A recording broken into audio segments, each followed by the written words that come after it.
Okay. So thank you everybody for being here this evening with us. This marked our second lecture on Baltimore during the academic spring semester 2021. Both students and our non-student guests have been invited to learn more about this city and its multiple complexities. We hope this will open up a nice discussion and give you the opportunity to look at Baltimore under a new lens. Please note that this lecture is being recorded and will be shared on the Baltimore Rotterdam Committee YouTube channel, so that also our friends from Rotterdam, the Rotterdam Academy of Architecture, which is also working on a project in Baltimore, can gain more information for their study. Please also note that we have reserved some time after this lecture for questions and answers. The same questions can be typed in the chat window below during the lecture. Finally, I would like to thank the Baltimore Rotterdam Sister City Committee for energetically and patiently supporting all these lecture series. And now about our lecturer this evening. So Ren Southard is a designer planner for the Baltimore City Department of Planning, where she provides urban design service to historically disinvested communities. Prior to her position with the city, Ren headed the Baltimore office of Autotrof Design, a full-service architectural firm. Ren works as an architectural designer and project manager. She worked in Nashville and Detroit before moving to Maryland in 2012 to complete her master's degree at the University of Maryland School of Architecture. She graduated magna cum laude, congratulations, with a master in architecture and a certificate in urban design. While teaching courses in design thinking and virtual representation at UMD, Ren earned the Outstanding Graduate Teaching Award. She has worked on master plans and award-winning conceptual projects for several Baltimore neighborhoods. Since 2018, she has co-chaired the AIA Baltimore's Urban Design Committee and served as a subcommittee chair for Transit Choices, a nonprofit transportation advocacy. So at this point, all kindly, please mute your mic. I will do the same. If not done so already, Ren, please don't do that. And the floor is all yours. Thank you very much. Thank you, Christina, for the introduction, and thank you to the students for having me tonight. I'm going to share my screen, and I hope this works. Perfect.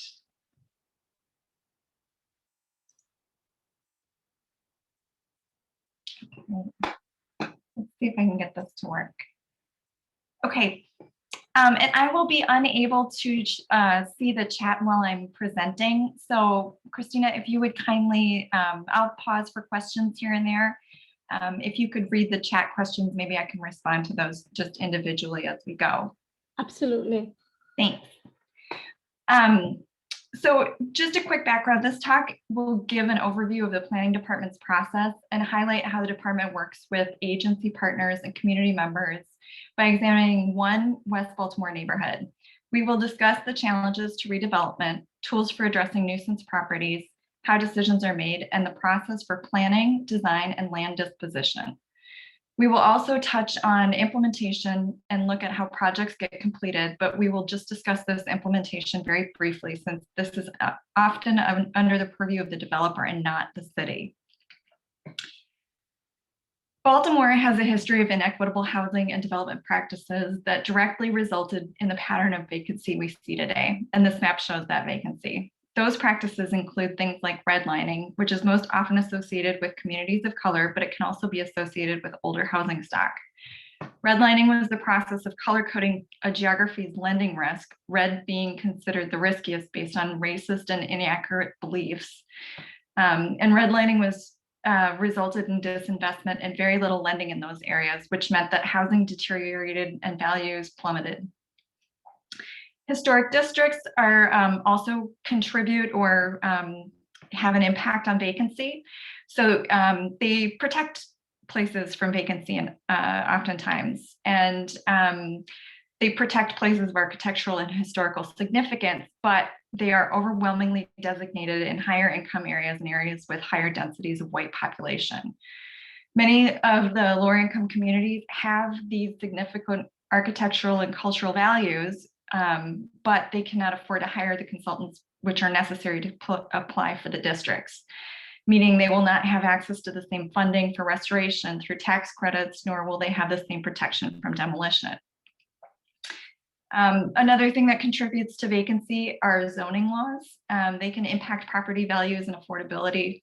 A reformed zoning code, Article 32, also known as Transform Zoning Code, was adopted by the Baltimore City Council in 2016 to rectify some of these inconsistencies that were negatively impacting communities of color. And while the zoning code is still not perfect, we are working on revisions right now. It is much improved from the old code, which had been in place since the 1970s. There are currently between 16,000 and 17,000 vacant properties in the city. These are a mix of private and city-owned buildings and parcels, and resources like public funding and grants are very limited and highly competitive.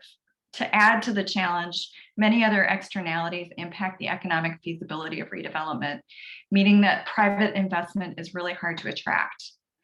I should note that vacant buildings have varying degrees of distress. Some are structurally compromised and may potentially endanger the whole block, while others have mild problems like broken windows. If a building has minimal damage, it is far less expensive to fix and therefore much more viable for redevelopment. But the longer a building remains vacant, the more it is susceptible to the elements, things like water, rodents, or a scattered seed. Each can have, over time, a greater impact on the building, which diminishes the feasibility of renovating a vacant property. The longer a building is vacant, the more expensive it is to revive. Worst of all, vacancy can spread if it is not dealt with quickly. Because we are a city of row houses, we live in a state of collaboration. So if my neighbor loses her house and the roof falls in over time, my own house may be structurally compromised, forcing me to move as well. So this idea that because of our housing typology, we are at greater risk. Some of the externalities that impact whether vacancy spreads include things like jobs and economic conditions. Do people have money to keep their houses up or pay market rate rents so that the landlords keep the properties nice?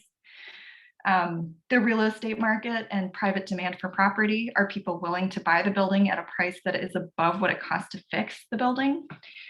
Building typology is a big one I just mentioned. So a row house in a series of vacants versus a single family detached vacant are two very different scenarios.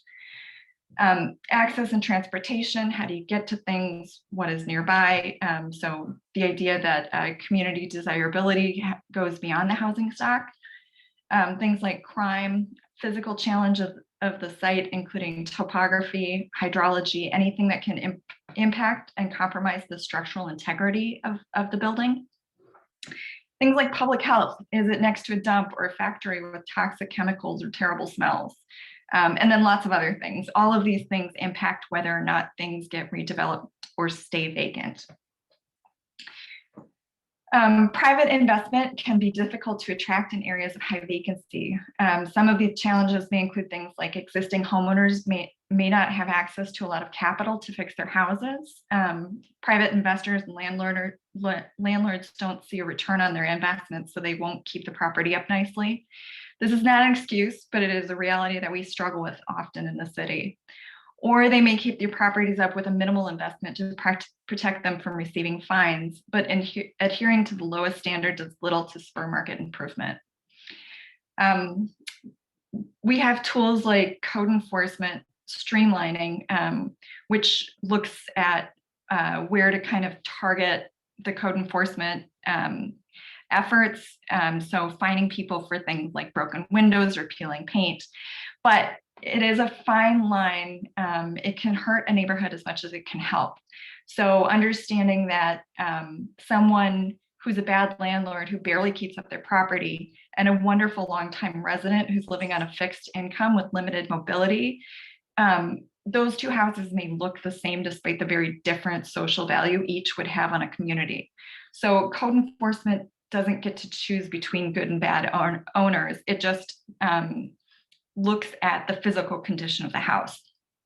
So unfortunately, we have to apply those kinds of resources with a very careful eye to who are the people living in the community.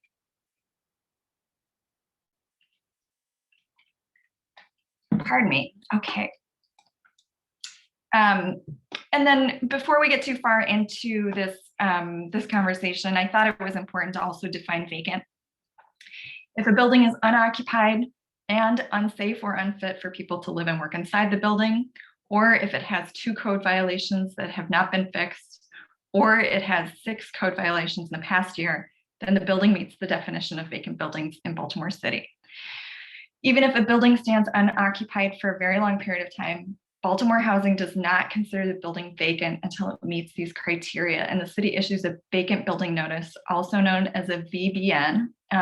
This official definition appears in section 116.4 of the Building, Fire, and Related Codes of Baltimore. So you may be familiar with the international code or the building code from either your studies or from internships, and it's interesting to understand that vacant is actually something that is defined by code. And then the definition of a vacant lot is different than a vacant building, and that can be found in Article 13. Vacancy really disproportionately affects neighborhoods of color and lower income communities. And I just wanted to show this map. It's a zoomed in portion of the city. And the darkest blue is the highest concentration of poverty. So the lighter color is lowest concentration, darkest is more poverty. And then this map is the vacancy map that we looked at earlier, overlaid on the poverty map. And you can see the highest concentrations of vacancy align with the highest areas of poverty. And then developers don't often direct resources to areas with the highest vacancy. This map shows the development expenditures in the city, with the darkest color being the most money applied. And then, so again, darkest is most intense. And then the lighter colors being the lowest amount of development. And again, you see that the vacancies kind of align with the areas of least investment.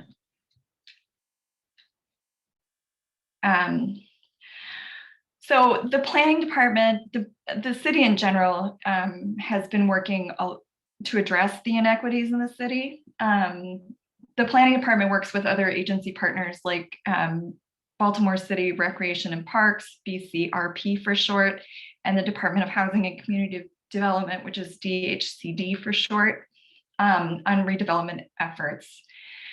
The city has put together a plan for more equitable development in communities that have been historically disinvested, which is where I'm focusing my areas. But some of the other efforts include things like an equity lens for the capital budget, which examines how money is allocated for new development or major investments in the city's infrastructures. The framework for community development, which sets money aside for these communities. Community catalyst grants, which support local grassroots efforts for those who are already doing really great work in the city. So local organizations can apply for that funding. And then an affordable housing trust fund intended to support both rental and for sale affordable housing for very low and low income residents. Let's see. Along with the policies and funding to fight vacancy and ultimately inequity, the city has also put together many programs to support and encourage the positive use of vacant properties.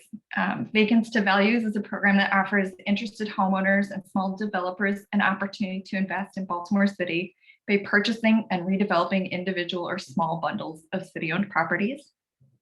And that's an application that goes through a public process. Adopt a Lot allows residents to reclaim vacant lots as spaces for greening, gardening, or play. The program allows residents, businesses, or neighborhood groups to steward and care for city-owned lands, city-owned lots in their communities. City acquisition and disposition refers to the process by which the city buys and sells land. We will touch more on that in that process in a little while. And then finally, receivership, which means that the city, through a legal process, transfers a property or group of properties from one private owner to another via public auction.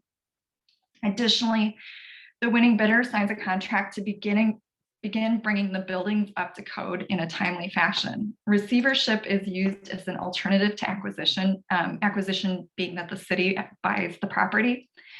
When a neighborhood complains about nuisance buildings, the city does not have the money to purchase the properties, receivership can help ensure the building is improved by a new owner. Note that receivership is for the buildings only and cannot be used on vacant lots. So I've given you a lot of information on vacancy and policy and the things that the city is doing. And before we move into how we do redevelopment and community outreach, I'd like to pause just for a second and let Christina look at the chat and see if there's any questions or if anybody wants to pipe up and ask a question. I just wanted to pause here because it's a lot of information so far. There is no question in the chat, but if the students do have questions at this time, they can feel free to ask.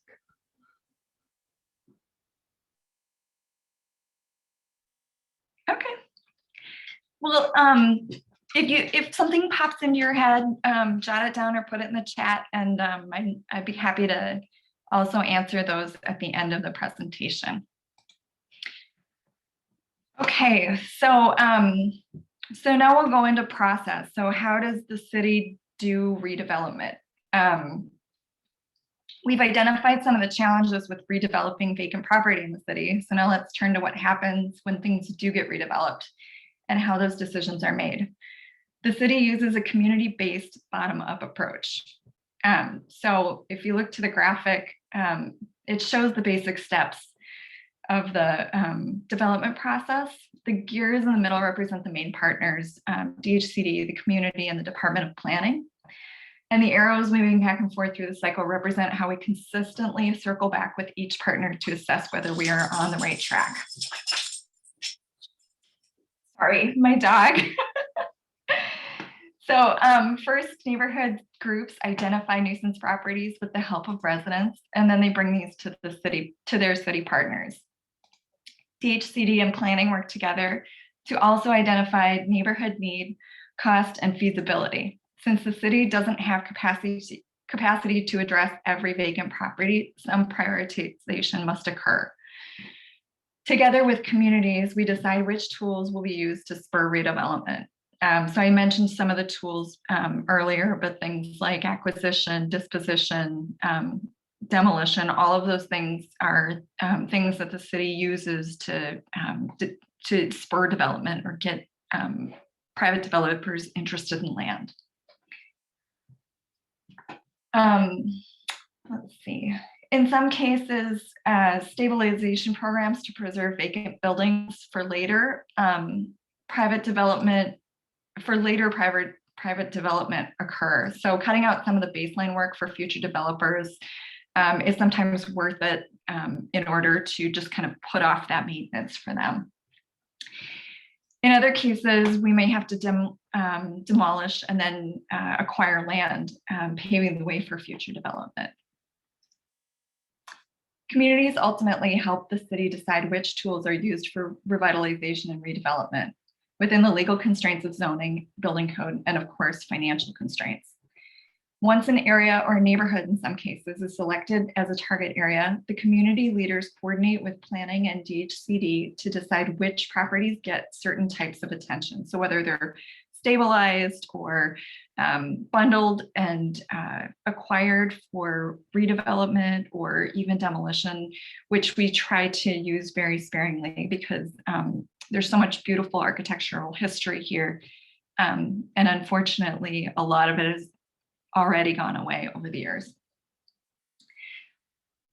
So we ask the community which blocks are most important to save, which ones do the community members see as potential opportunities for something new or different.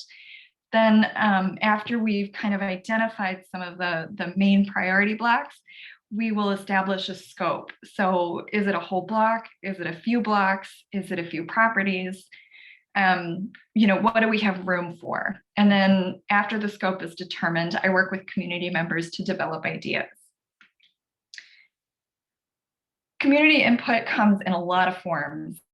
Public meetings, online surveys, door knocking, or even calling residents who have attended meetings in the past to have a conversation about their hopes and dreams for the neighborhood.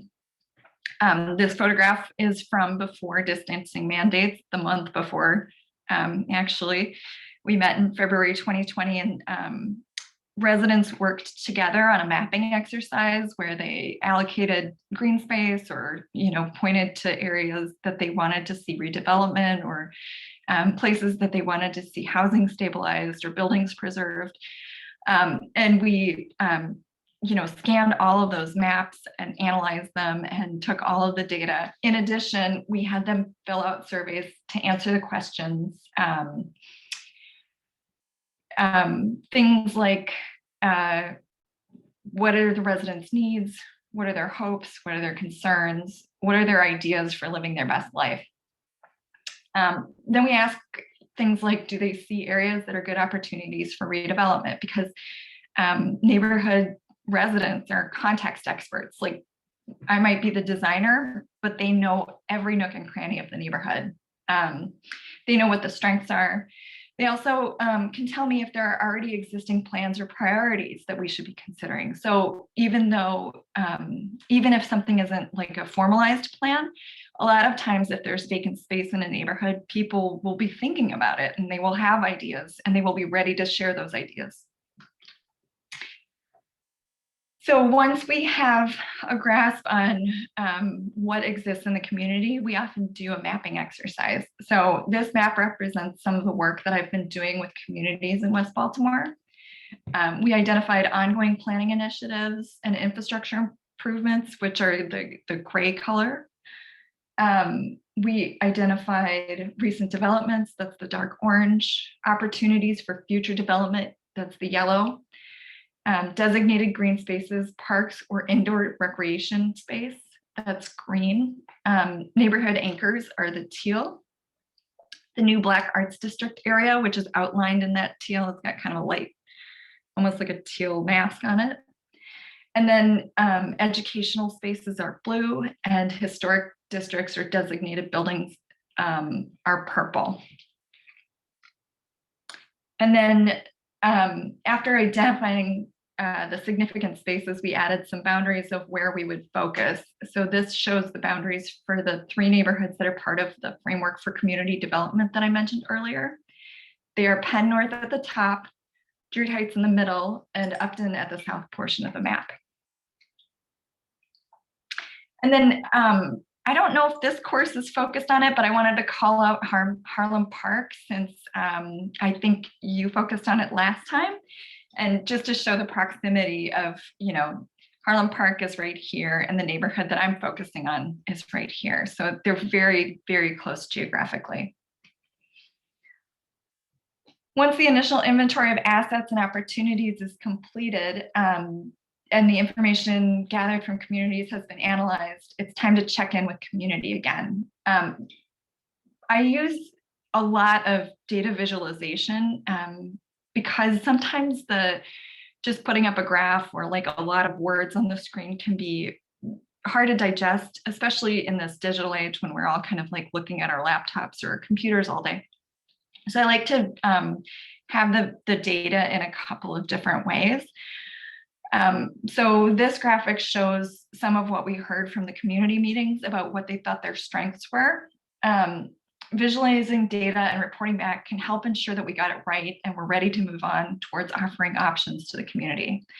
Reporting back also gives the community another chance to add their voices and confirm or correct information. So if we heard something that wasn't if there's something on this graphic that was not said, or somebody, disagreed with it, this would be an opportunity for us to hear that from the community, correct it, and then move on.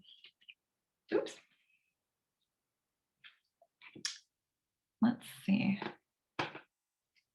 Okay.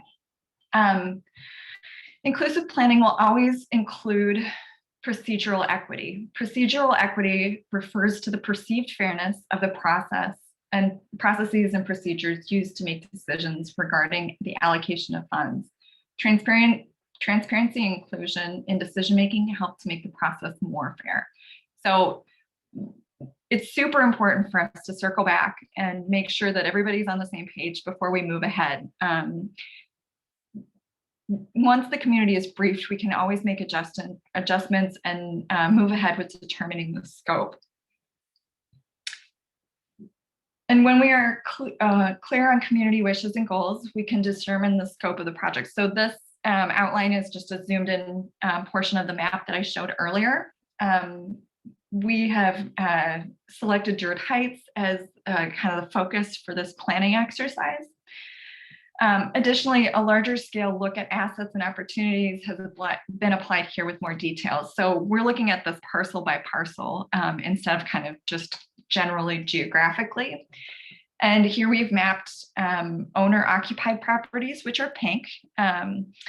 We have mapped, again, assets and city owned properties and designated green spaces. And then the recent renovation and construction are yellow. City-owned parcels, which I mentioned, are orange. And these may become opportunities for redevelopment. So this is what we're having a conversation with the city about, showing them where the new development is or the recent investment, and then thinking about, these spaces that could be opportunities for something different in the neighborhood. Now that we've got this more granular data, it's time to circle back again. Of course, this is most of this now occurs online, just like the meeting we're having tonight. This format is easier for some and more difficult for others.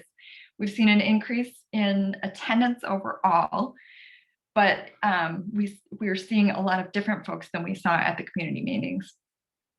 So we're actively working to engage residents with a wider net, including, calling people, sending out paper surveys, doing distance door-to-door outreach. Often the community has so many ideas that we have to manage expectations. Since it's not really practical to prioritize everything, we often look for opportunities to target key blocks. The community makes recommendations on whether we should focus or on what we should focus on first, and we work together to put the goals together. Just a note about goals. These can be wide-ranging or singularly focused. Usually we develop a set of goals to work in concert with each other. For instance, if the goal is greening and workforce development, we will look at the physical locations for the green spaces and then look for funding for clean and green teams that can provide jobs and training for careers in landscape or horticulture. And then these jobs would maybe go to residents who are interested in those topics. Or if the goal is preservation, that can be applied neighborhood-wide, but the approach could be more granular, starting with the buildings that are most in need of stabilization.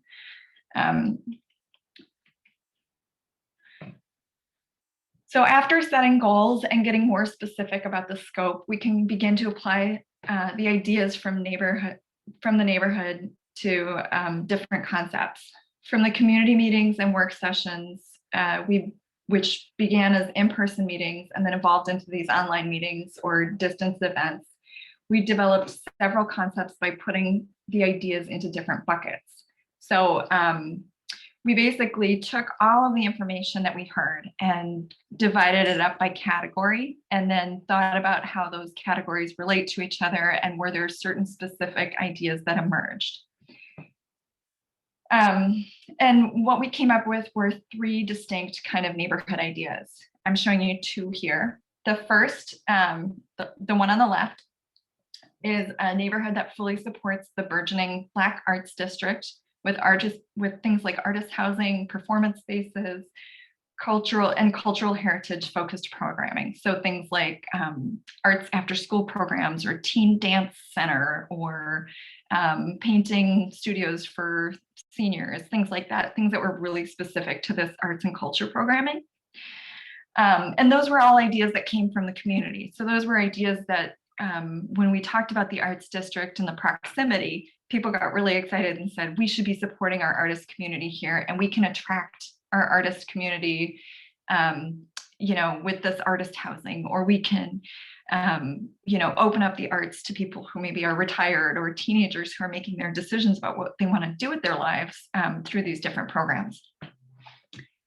The next concept, the one on the right, focused on the idea of workforce development, which is something we heard a lot from community members, was that there was a great opportunity for the young people and all the residents to have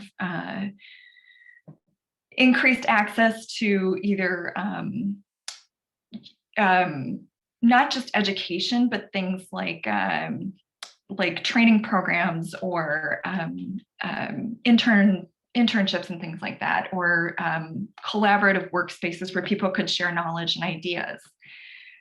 So that feedback resulted in an idea that we dubbed the incubator concept. And that concept really focused on spaces where people could collaborate and share ideas and information. The final concept, which is not pictured here, looked at preservation instead of development, reusing existing buildings to create a walkable village with housing and easy access to necessary services and desirable retail, things like fresh grocery. When we generate options for a community, it's so important to make sure we're not just offering A, B, or C, and you have to pick one of these three. I try to be very clear that the ideas are just a starting point. So the way that I've categorized things is just to give you a clear picture of like some of the ideas that were developed and how they maybe fit together. But any idea from any of the schemes and new ideas might go into the final vision. So now is the time for community members to weigh in and say which ideas they like, which ones don't fit, which ones were missed entirely.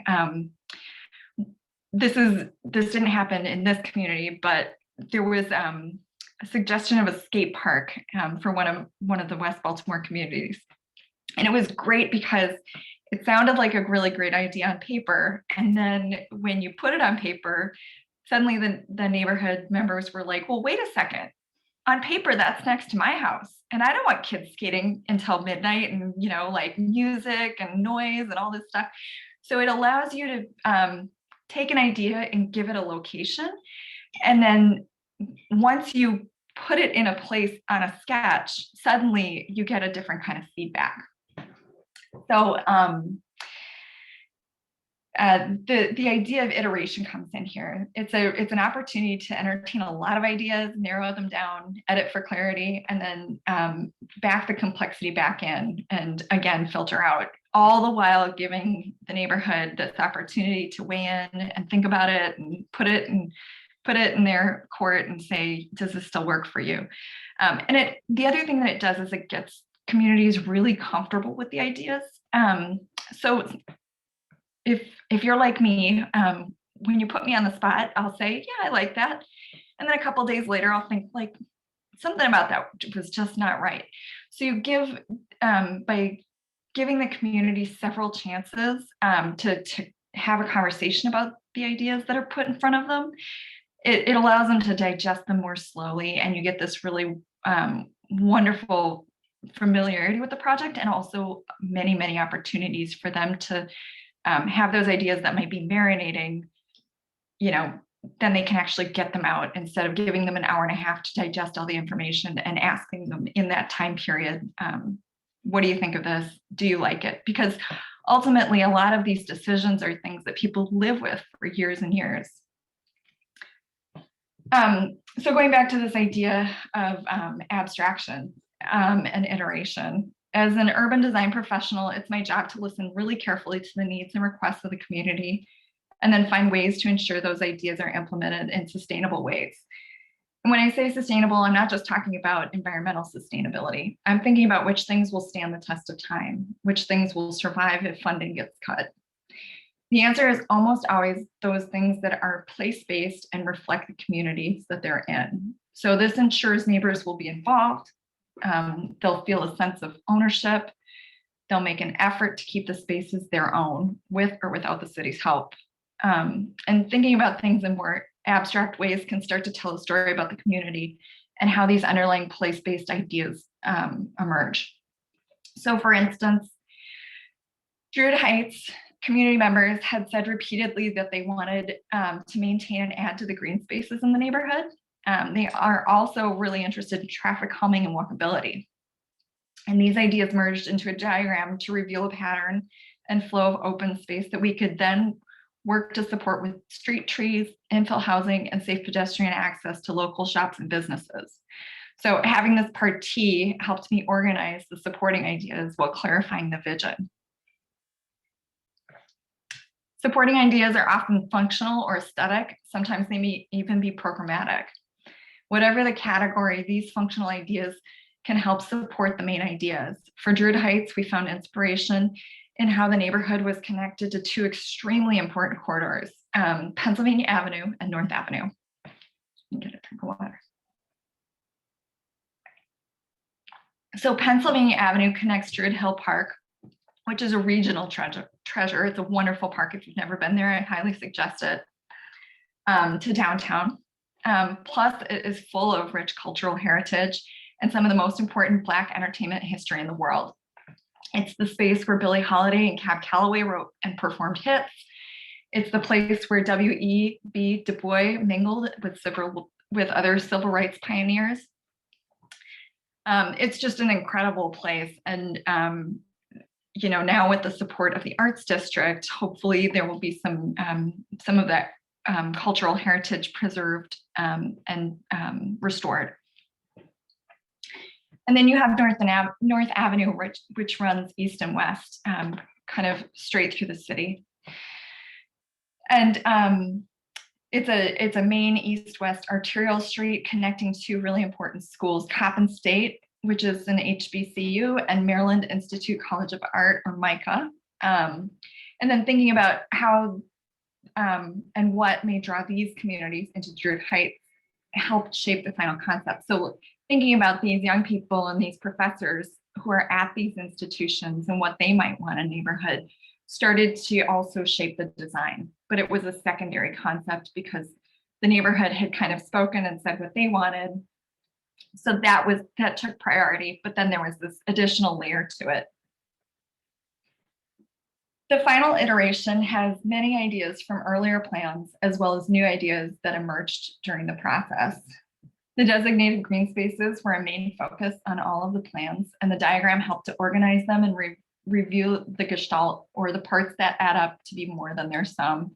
So the idea that the green spaces aren't individual, that they work together and that they each have their own identity, and that they're kind of visible as you're walking through the neighborhood, where you might be walking along a tree-lined street and suddenly there's a green space that's opening up between some buildings, and you might want to wander in and sit in the garden, or the Peace Park that's got murals on the wall and a stone path, or Cab Calloway Legend Square, which is this big green space kind of in the center of the neighborhood that's planned and not yet complete.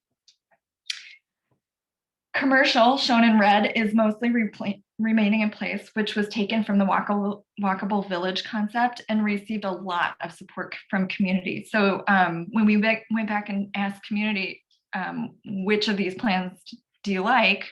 They had some comments from each of the plans. There wasn't one vote that said, we love the walkable village concept, or we love this other concept. They really picked and chose which things they liked best.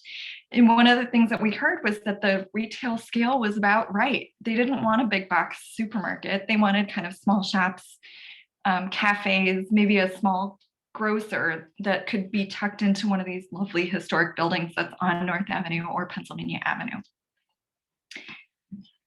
Another thing we heard was Another thing we heard was the existing community spaces, which are shown in light blue. So you have a library here, and you have the Druid Heights CDC, the Community Development Corporation, which runs after school programs and all sorts of really wonderful things for the community. And it's in a really lovely historic building located at the corner of McCullough and Gold Street, which are two of the neighborhood streets. So the community said that they were doing a good job, these two spaces, and that they wanted them to stay in place and no changes. That was the same as the walkable village concept. But there are some new community spaces shown in dark blue that were taken from the incubator and the arts plans. We had suggested a small business resource center, and the community felt that that should be located kind of off of North Ave, but maybe like on a city parcel just beyond.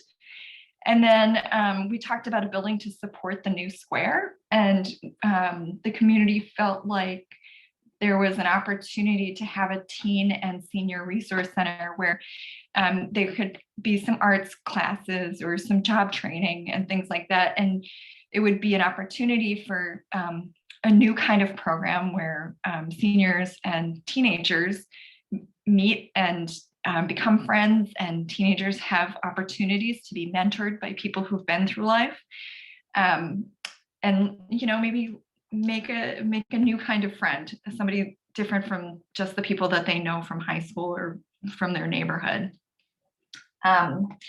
We also show here planned new and recently renovated houses. Those are in the light and dark orange colors. And then we also identified blocks in the yellow that were preferred for preservation.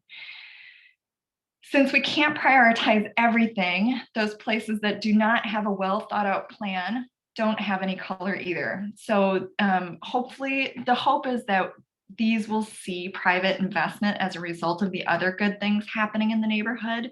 But right now, the focus is really on preservation, completing the park, and potentially adding a few new community buildings, as well as supporting existing retail spaces.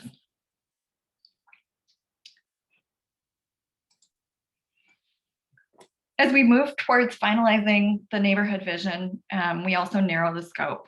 Comments get more detailed, but the iterative process means that the community is largely familiar with the ideas and has expressed support along the way. Refinement is the last step before a project either goes into the city's capital budget, which I mentioned before is the budget for new projects and major infrastructure improvements, or before it gets marketed to private developers. And I'm going to discuss the process for transfer to private developers in a moment, but I wanted to preface it by saying there are no side deals where the city just hands over the land. Even the process of land transfer has a public input process. So when we refine the designs, we're really doing a lot of what you're going to do in studio or what you've been doing in studio. We look at what's existing, and then we look at what's possible. So this aerial view shows the location of the future Cab Calloway Legends Park that I mentioned. And it also, and that's, if you can see my cursor here in the center. And then it also looks at a city-owned opportunity site, which the community has suggested a teen and senior center to support the arts. So we looked at putting that building here. So we look at the space, and then we develop a convincing rendering that shows how the neighborhood might change with new investment. We also look at program, density, and other technical details. Because uses have specific space needs, it's important to ensure that what we propose will actually work on a site. For instance, a recreation center wants to be about 10 to 15,000 square feet. And program requirements usually include things like a big square space for an auditorium or a gymnasium. So it wouldn't work to have a long, skinny parcel for this. You'd need kind of a big beefy block that's about the same width and dimension, or I'm sorry, width and length and dimension. Ironing out the specific details of a project also sets us up for a successful bidding process. So when it does go to private bid, if you're asking for a very specific set of things, you typically get responses that are tailored to the community's wishes versus something that's just a wide open process of here's a block and here's what zoning will allow. You don't get a lot of really good tailored proposals for that. This is a street view looking at the park, showing existing conditions and houses slated for preservation beyond. You can't quite see them beyond the trees, and these houses were slated for demolition to make way for the park. They've been vacant for several years, and unfortunately were beyond repair in a lot of cases.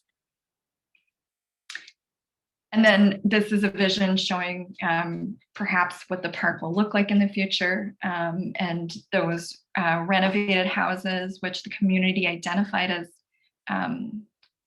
really desirable preservation blocks, a vision for what those might look like in the future. Refining ideas and applying some parameters helps to make them marketable and allows for the responses to RFPs or requests for proposal to be carefully graded against the community's vision. Having clear program and density for a city-owned site can help attract bidders through that RFP process. And healthy competition will hopefully result in a better overall development. So the idea is that the more developers that you get who are interested in the site, the closer you get to what you want and the closer you get to a very quality end product that the neighborhood can really benefit from. When a site is ready for that process, the Department of Housing and Community Development, DHCD, will issue an expression of interest or a request for proposal. That's an EOI or an RFP. And these are offered with instructions for the developers on what they should propose. So again, you're not just asking for any proposal. We've done all this community input, we've done all this work, we've asked the community to devote their valuable time to this process. So in turn, we ask the developers to respect that process and really create a very clear list of what they should be proposing for the site. The list includes things like use, density, and other considerations developed by the community. The project that has the most secure financials and aligns most with the community visions, or I'm sorry, the proposal that has the most secure financials, aligns most with community visions and meets the requirements for inclusion. So points are given for women and minority-owned businesses. The main developer doesn't necessarily have to meet all of those qualifications, but they should have a partnership, or the women and minority business owners should be a part of that development team. Those proposals are often the ones that win the bids for the land. So the idea is that you issue an RFP that's got very clear instructions, and the development proposal that comes closest to those and then meets all of these other requirements is the one who gets that bid. And the process of review is a very inclusive process. It's usually a panel.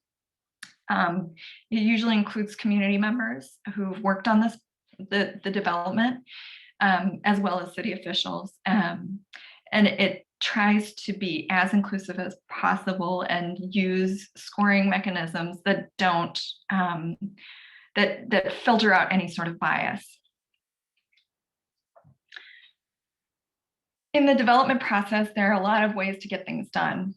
Public investment is incredibly limited in a city like Baltimore with aging infrastructure and a lot of other priorities. Unfortunately, it's the truth that we don't have money to fix everything and reinvest in all of our vacant properties. Private investment is very attractive to the city, but difficult to spur in some areas because of the risk, whether it be real or perceived, in making back their financial obligation to the project. And then, as mentioned, the open bid process with the city has many checks and regulations to ensure equitable development occurs. While there are unsolicited bids, these two are subject to a community process. So if you go to the city and you say, I want this land, there is a process for that that checks back in with the community and makes sure that the proposals are something that the community would actually want. And then finally, we have public and private partnerships, which share the burden, the financial burden of the development. And while these are complicated, the partnerships can result in real and lasting revitalization for a neighborhood. I wanted to quickly touch on gentrification as well, because I'm often asked what happens when we invest in neighborhoods. Does that mean that folks who live there will get pushed out? A quick general definition of gentrification means that there is a demographic shift as property values rise. White, wealthy neighborhood residents replace poor minority residents, edging them out after their efforts are finally realized. So I think we can all agree that gentrification is a terrible thing.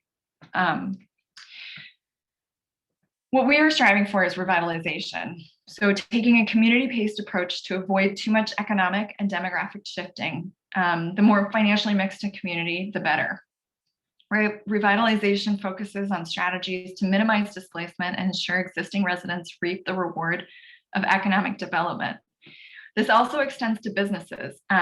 So if you think about the types of businesses that are in neighborhoods, and then how those businesses might change if a wealthier population moves in. I like to give the example of the grocer, like the neighborhood market.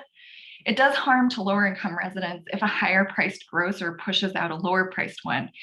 That means that suddenly food becomes more expensive. And if people living on a fixed income can't afford the food, then they have to travel further to a different market to maybe get the same prices that they were paying before, just a few steps from their door. So just understanding that gentrification may apply to the residents, but it also applies to the business owners who maybe don't even live in the neighborhood. And then finally, we try to ensure protections for existing residents. And this includes homeowners and renters. So homeowner protections may include things like tax credits for existing residents, home improvement grants, housing counseling services, things like that, to really help people stay in place and live in the neighborhood at the same cost as they're paying now, and be able to get some of that benefit that's occurring from the neighborhood revitalization.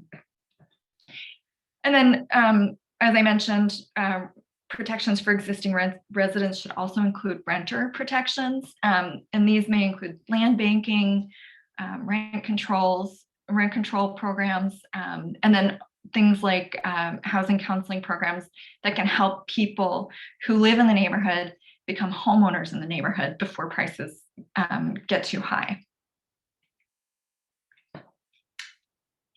Right. Another way to focus on revitalization instead of gentrification is to really use place-based strategies that reflect and honor the work of the existing residents. So ensuring that you're not just doing lip service to communities by hearing them, but really working to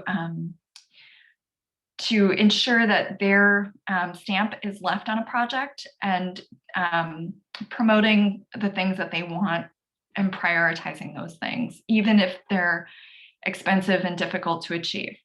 And then amplifying existing voices to ensure they're prioritizing conversations about the investment. So making sure that any new developer who comes in doesn't get to just push aside existing residents, but they are the residents are included in future conversations even after the city has transferred the land to a private developer. Another thing that's really important is a transparent exchange of information. The idea that the city is the expert and the residents, don't have anything to continue that or to contribute is an old idea. And it's not something that it's not a part of our process. Neighborhood residents are considered context experts. We cannot do this work without them. So while I'm giving them information about our process, I am getting information about their neighborhoods. And together we're working on a project that will hopefully spur this revitalization that will benefit the community. And then finally, making sure that we're educating and doing the proper outreach to ensure that residents know about the programs. If they don't know about them, they won't use them. So things like tax credits for existing homeowners and things like that, they're worth nothing unless the residents know about them and they know how to access them and they have assistance if they run into trouble. So these are the kinds of checks that we put in place to ensure that revitalization happens. And it's a long process. So with that, I'd love to open it up for some questions and any discussion that the students want to have or anybody else wants to have. And I'm going to take a break from talking. Thank you so much for allowing me to have about an hour of your evening. This was a very long presentation. So I hope we have some questions.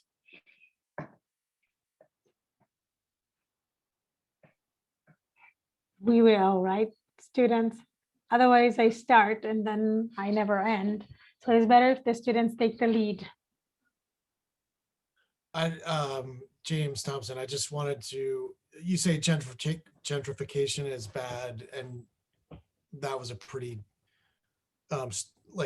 statement that you didn't waffle about. And I think there is I get there's a lot of bad things with gentrification, but for us working on a project in a neighborhood that has experienced gentrification, would you have any suggestions on, once that has happened to a neighborhood, what is the response to sort of grab some of the good elements that have come out of that as far as for the economy in that area, but also protect, although I would say we're almost past to where people that used to live there are sort of, mostly moving out of there already. But I would say that from my perspective, a lot of the programs that you talk about as implementing in a community, those have sort of spawned naturally out of this gentrification, some of those good programs. Now there's been a lot of bad, obviously, that is associated with that. So just, if you could just speak about that a little bit, since we're sort of already, that's already happened in the area we're in, and how do we respond to that as designers? Yeah, I think that's a really complicated question. And unfortunately, it's something that, it's unfortunately that it's something that we see often in cities, that where public investment happens, then private investment follows, and then the proper checks and balances are not in place and people do get pushed out. I would say looking for opportunities to do inclusionary housing, incentivizing things in new developments for developers to include additional either moderate to very low income units in any of their buildings, things like an exchange of more density for those units. So giving them a little bit more development opportunity if, hey, you include units for low income or very low income residents, things like that. It's a tough one. I touched a little bit about the challenges of gentrification for commercial. And that is one of the things in neighborhoods that have already been gentrified. Even if you layer back in low income housing, it's really difficult to subsidize the kinds of retail that lower income residents need access to. I don't know that there's an answer for that, but it's something that we should be thinking about at a city policy level. And it's something that I think that the inclusionary housing discussion needs to layer back in, and it just maybe hasn't gotten there yet.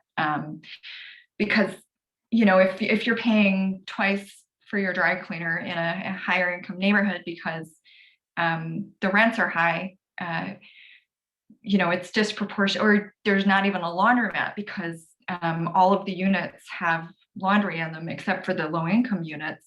You know, it creates this additional challenge. So it is, I think, going back, it's harder to undo some of that gentrification, the kind of wrongs that gentrification does, which is why the city is actively working towards revitalization instead of that other alternative. But thank you for your question. It's a great question. Yeah, it is. But stepping back to the non-gentrified yet neighborhood, and when trying to implement a process that minimizes displacement, right? And you said that you always loop back, especially when you're doing bidding on a project, you loop back with the community.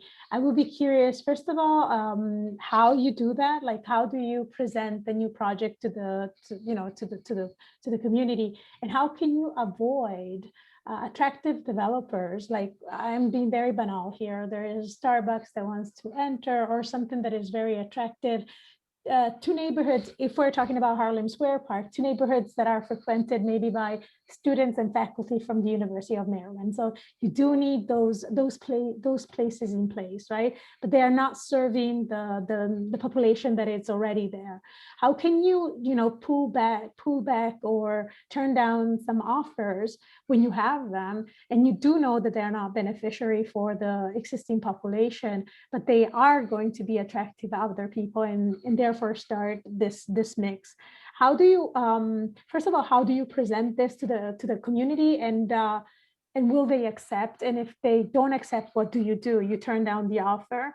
And I understand that housing can be, might be a little bit easier to deal with in terms of displacement, because as you said, co-housing or housing for, for lower level can be mixed. There are situations where it has been very successful, but how can you incentivize a developer to put in a lot of investment and not get enough back?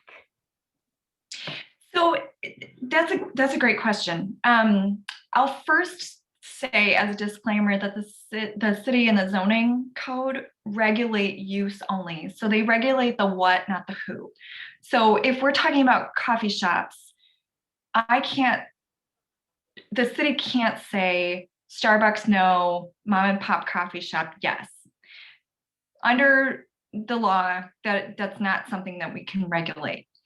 Now, the thing that we can ask for, we can, in the RFP process, we can say there is a strong desire for neighborhood retail with a preference for locally owned businesses.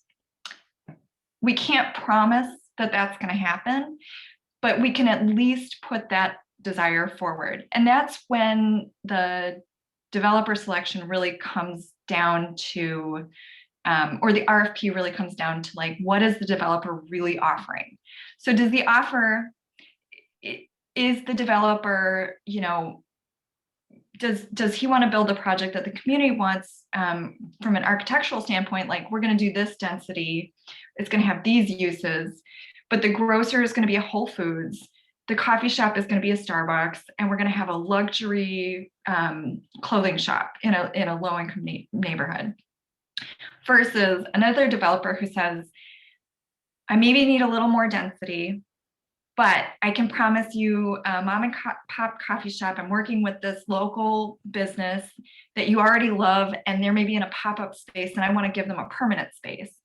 And I've got this grocer who does like the best produce for half the cost of Whole Foods.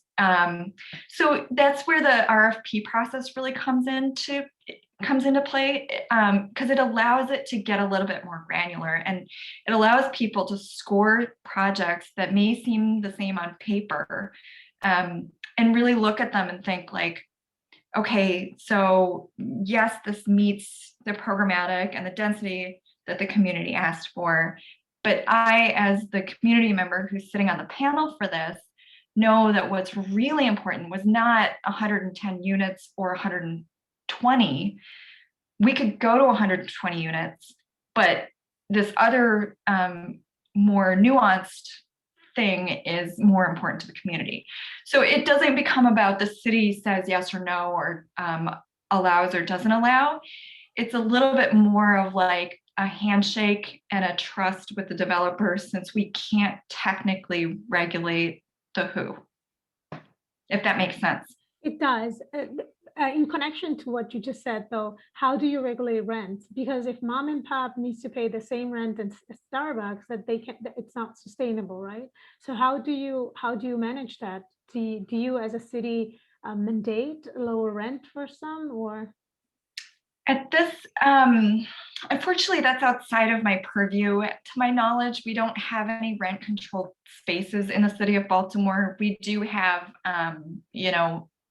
for new developments, we do have a requirement for low income unit inclusion and things like that. But it's not something that I deal directly with. That's more under the purview of like Department of Housing and Community Development.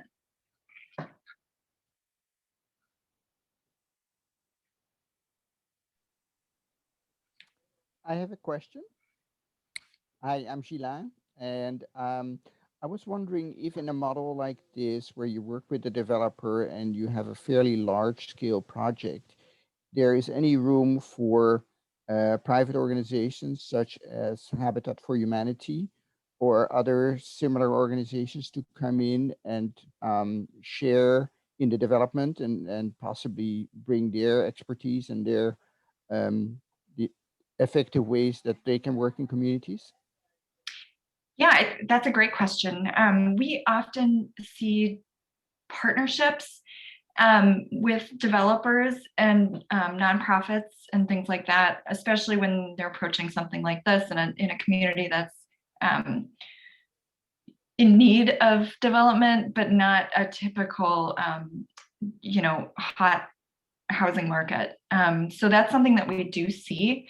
Another thing that we see is that even if the Habitat for Humanity or the nonprofit partner isn't a part of the core development space, there might be kind of spin-off developments on smaller parcels throughout the neighborhood. So maybe they'll say, we're not part of this whole block development, but there's a couple of parcels here and there throughout the neighborhood that we'd like to, try this development model on.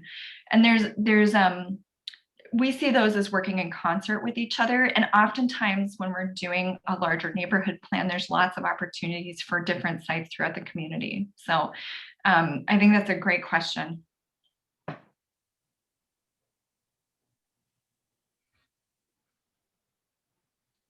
Thanks. Well, I'll go again then. When talking about the neighborhoods, you mentioned, of course, poverty, but you did not, as far as I understood, well, maybe I missed it, you did not talk about crime. And I would like to know, how do you deal with this? When a neighborhood, well, first of all, we're developing a neighborhood that incorporates high poverty and therefore perhaps also high crime. How do you operate in such communities? Like, how do you organize the community meetings when you might be disturbed? And second, when the neighborhood gets redeveloped or revitalized, where is the crime going? Are we pushing and displacing the crime, or? That's a really good question. It's something we deal with a lot. Because obviously, if you're living in an area experiencing disproportionate amounts of crime and things like dumping, because there's other factors that accompany poverty, right? Crime, trash and dumping, vacancy, there's all these factors. So one of the things that we do is we work with the police department a lot to think about ways of community policing and fighting crime from the regulatory side of things. But then at the same time, we're also thinking about like, why is crime happening? Is it is it because kids don't see other opportunities, so therefore they're selling drugs, and then they have territory disputes and things like that that result in gunfire, and there's all these layers to the crime conversation. And we usually do talk about crime before we talk about development. And there's some thought about building on crime. So like really thinking about addressing crime with investment, giving kids an opportunity or people an opportunity to, instead of the choices that may present themselves in the neighborhood, whether that's, theft or, the other things that we see in Baltimore, drug sales and things like that. That idea that like workforce development, programs. One of the things that we hear a lot from neighborhoods is that when I was growing up, there was basketball, there was baseball, there were all these recreational opportunities. They don't exist today. The other thing that we hear is that there are no jobs. There are no things for people to do. So crime is a secondary choice. So we have a lot of discussions about not just development for development's sake, but development within the sphere of hopefully not displacing the crime to neighboring neighborhoods or neighboring areas, but actually addressing it with some of the programming, with some of the investment, thinking about like, even in the building of the project, are they going to hire subs from the neighborhood? Are they going to use that as a way to train people? Are they going to get apprenticeships? Are the contractors, is the plumber going to hire a local kid to help and work with the program?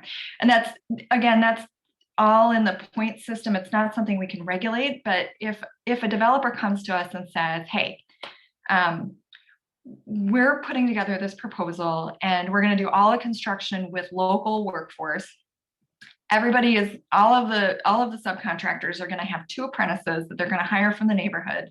Those are the things that will result in opportunity and hopefully a reduction in crime, and also be something that's attractive to the neighborhood, ultimately resulting in more points for that developer.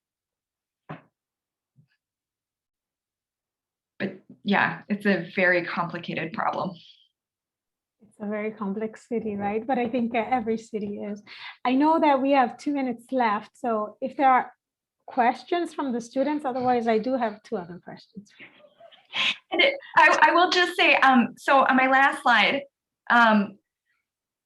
if you have questions and you're either shy, or if you're like me, who I take 2 days and then I'm like, oh, I have a question, please feel free to email me and ask me your questions. Christina?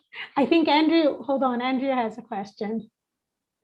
Yeah, not a huge one, but what is something that you've accomplished in the last year that like has really kept the community involved? Because it seems like this type of planning and project takes years, and it involves like a lot of time from the community. And I guess like, I don't know, how do you keep people involved and happy and into the project when it takes so long and money has come so like sparingly? That is such a good question. We try to focus on things like good faith steps. So that can come in the form of a community cleanup where we're out on a Saturday and we get a dump truck from the Department of Public Works to come out, and we get dirty cleaning up and picking up trash and cutting back overgrowth, so that even if a space isn't finished, at least it's manicured. And recently we put up a fence around what would be the future Cab Calloway Legends Park. And the fence is painted like a piano because Cab Calloway was a pianist and, wrote many songs on the piano. And I was over there the other day on a site visit, and there were kids playing football. So the park wasn't there, but they were using it as a park. And it was because it was cleaned up and the grass had been mowed, and it was before the snow. So it was a couple weeks ago. But it was wonderful to see kids, teenagers playing together. Maybe they should have been wearing masks or maybe they were brothers. So I won't judge. But I think that those good faith, low cost projects, and we have a whole list of things that are easy to tackle that do a lot of good for the community. We try not to promise the moon, but I think sometimes managing expectations and just delivering a little bit goes a long way in keeping people involved. I like this idea, yeah. And okay, two questions really, and I hope this will help the students also design during the design process. The one, has Baltimore a goal city? Like, do you guys have a city that you use as a reference all the time or often to see, if it's because the history has been shared or whatever. So for whatever reason, do you have a city in mind when you think about redevelopment? So we look at a lot of different cities. We look to Philadelphia a lot for their greening programs. We look to Atlanta a lot for their Beltway because we are also trying to develop a kind of loop system, linear park system. Beautiful. We look at, any number of cities for their zoning laws, like Minneapolis had just deregulated single family housing designation in the zoning code. We're looking at all sorts of things, but we always bring it back to Baltimore and what is best for the city. Because I think Baltimore has a wonderful history of inclusion and outspoken residents. And I think Baltimore isn't like any place else. So in order to be true to Baltimore and do the best for Baltimore, we always, whether we're looking at any other cities, we always bring it back and think about, does it work here? Mm-hmm. Okay, and when processing data, like the students, obviously, especially in the site analysis, community analysis, literature, there's a lot of data that needs to be processed. First of all, to be found and then processed. So my two questions related to data are: do you have any suggestion on reliable, consistent, up-to-date data that they can look at for the different neighborhoods in Baltimore, and can you share that? And the second is with respect to data, how do you process it? So like, we know that, I don't know, the residence is composed like this, like this, like this, the neighborhood looks like this, but how do you then translate it into your design? So that's a really good question. I'm going to put a couple things in the chat. The DHCD has a wonderful data set, and it's pretty much up to date. They use the American Community Survey, the ACS data, and the census data, which is about 10 years old because last year was a census, but the data has not been issued. The other one is BINIA, the Baltimore Indicators Neighborhood Alliance. It's BNIA, Baltimore Neighborhood Indicators Alliance. My apologies. They have really a wonderful set of data that really looks at, they overlay the demographic data to tell a story about the social impacts of the kind of realities that, income, race, education, all of those things how those things play out against the kind of landscape of the city. So I'll share both links to both of those. And then as far as like using the data to tell a story and inform the design, I think diagramming is really important. I think that looking for opportunities and looking for patterns in the city, whether you're looking at a block or a group of blocks or a neighborhood or a bunch of neighborhoods, that using a couple of diagrams and overlaying them on each other will start to tell a story. So if you're looking at things like at the beginning of the presentation, we looked at development and poverty, or you know, and overlaid with the vacancy diagrams. So those things start to point to patterns and patterns and sometimes inconsistencies. Like sometimes you overlay a diagram and you're totally surprised by it. You're like, what's happening there? But I think it using that kind of abstracted diagrammatic process at the outset is really, really good for developing you know, a framework of ideas. And then once you have that framework and kind of like the core ideas in place, using iteration to develop the partie, because I think the partie needs to come after you have some research. So you can't just, well, I'll say this, good contextually sensitive design does research before they come up with partie. So having a good concrete understanding of what you're working with will then oftentimes lead you to that partie. So the partie doesn't have to be something that's like, you know, stroke of genius in the middle of the night where it just comes to you out of, you know, nowhere.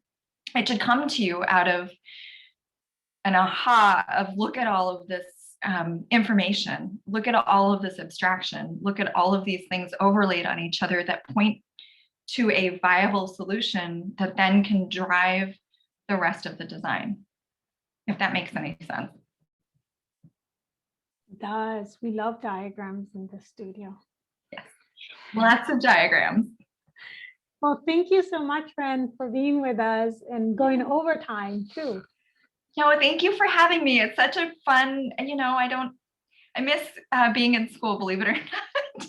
And this is a little academic exercise. So I hope maybe you'll have me back for a review or something. Don't even mention it. Yes, of course we will. Thank you so much, Ren, again. Big applause to you. Thank you. Before I hop off, I am going to add those 2 links in the chat, and I'll mute my microphone so you can all go about the rest of your studio. But thank you so much for having me. Thank you so much, Ren. Thank you, students, for being with us. Thank you, Shilen, for joining us. All this is being recorded and we will put it on our website, so I will notify you. Students of my session, please stay for a little while. And for all the other, have a nice studio session and see you soon. Bye. I'm waiting for links. Wait for